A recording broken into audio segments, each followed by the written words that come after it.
तो मेरे Japanese डबिट English सब एनिमे फैंस, अगर आपने इस वीडियो को क्लिक किया है तो मतलब नारुतो की यादें आपके मन में अभी तक है, और इसलिए तो सोनी ये वालों ने हमारे लिए नारुतो को रीजनल डब्स में इंडिया में टेलीकास्ट किया है। और यही वजह है कि मैं जानता हूँ कि आपको भी जानना होगा कि हमारे फेवरेट कैरेक्टर्स को आखिर हिंदी डब में किसने वॉइस दिया है। तो टेंशन मत लो, मैं इस पर धीरे धीरे कर आगे बढ़ने वाला हूँ और इसकी शुरुआत दी ओजी वॉइस आर्टिस्ट संकेत मात्रे से करने वाला हूँ, जिन्होंने किबुत्सुजी मुजान एंड रोरोनोवा जोड़ो को अपनी गॉड गिफ्टेड वॉइस दी है। और इनकी यही वॉइस आपका नारुतो शिपुडेन में यामाटो पे भी मिल जाती है, जो बहुत हाई नहीं बट सही साउंड करती है। तो ये रही यामाटो की वॉइस।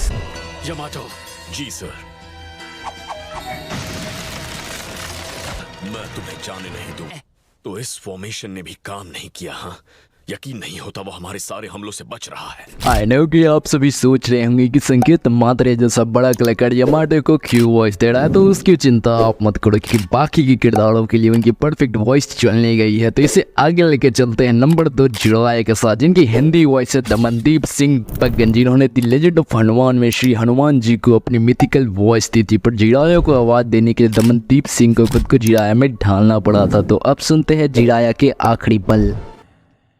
किस्सा नारुतो उज़ुमाकी का। हाँ, ये सुनने में भी अच्छा लग रहा है।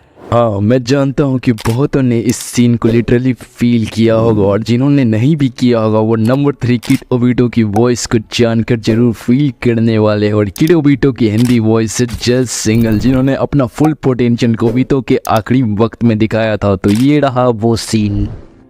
मैं सिर्फ तुम्हें गिफ्ट नहीं दे पाया वाले है, जिसके हिंदी वॉइस है करण त्रिवेदी सर, और इन्होंने लिटरली टोबी के जोक्स को परफेक्टली परफॉर्म किया है। तो इनकी आवाज अब आप डाई दाड़ा के साथ सुनिए।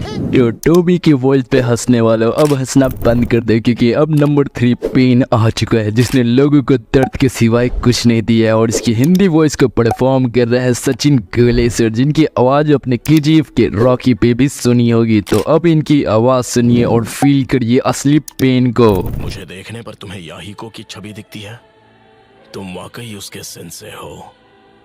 लेकिन याहिको को खत्म हुए काफी वक्त हो गया है, अब बचा है तो सिर्फ ये पेन।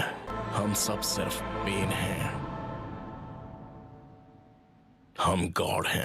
हाँ, सचिन गोले ने पेन की वॉइस देने में कोई भी कमी नहीं छोड़ी है। तब रेनिंग गान से सीधा नंबर 2 इताची उचिहा के शानिंग गान पे आ जाते हैं, जिसके हिंदी वॉइस आर्टिस्ट का नाम है फरहान पटेल, जिन्होंने हाल ही में असिस्टेंट क्लास रूम के सुगीनो को भी अपनी वॉइस दी है। बट जो इन्होंने हमारे इताची उचिहा की वॉइस पे काम किया है वो हम सबको लिटरली इमोशंस फील करवाता है। तो इसे अब आप भी सुनिए। तो सास्के, अब इसके बाद क्या करोगे? खेल खत्म सास्के,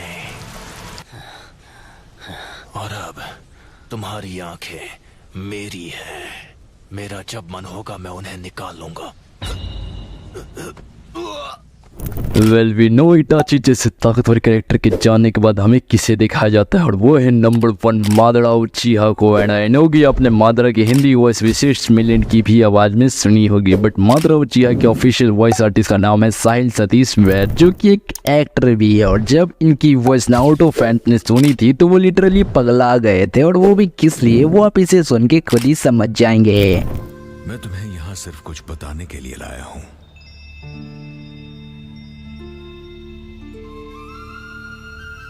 पर देख रहा हूं कि तुम्हें बिल्कुल भी परवाह नहीं है। शायद अगर मैं किसी और तरह से कहूं तो तुम सुनना चाहोगे। ये इटाची उचिहा के बारे में है। सही सुना, तुम्हें लगता है तुम अपने बड़े भाई के बारे में सब जानते हो, लेकिन तुम्हें कुछ नहीं पता। ठीक है, तो फिर मैं एक सिंपल इंट्रोडक्शन के साथ शुरू करता हूं। तुम्हारी ही तरह मैं भी उचिहा क्लैन का सर्वाइवर हूं सास्के, और मैं वो हूँ जो इटाची उचिहा की सच्चाई जानता है। तो अब आप भी समझ गए होंगे कि मादरा उचिहा का हिंदी डब वर्जन उसके इंग्लिश डब वर्जन जैसा ही साउंड करता है, जो सच में कमाल की बात है। Means Hindi dub day by day आगे निकलते जा रहा है। तो अगर ऐसी ही वीडियोस फ्यूचर में चाहते हो तो मैक्सिमम कमेंट एंड शेयर करिए, और जुड़े रहिए कौशिक बिहारी के साथ। Long keep shining on.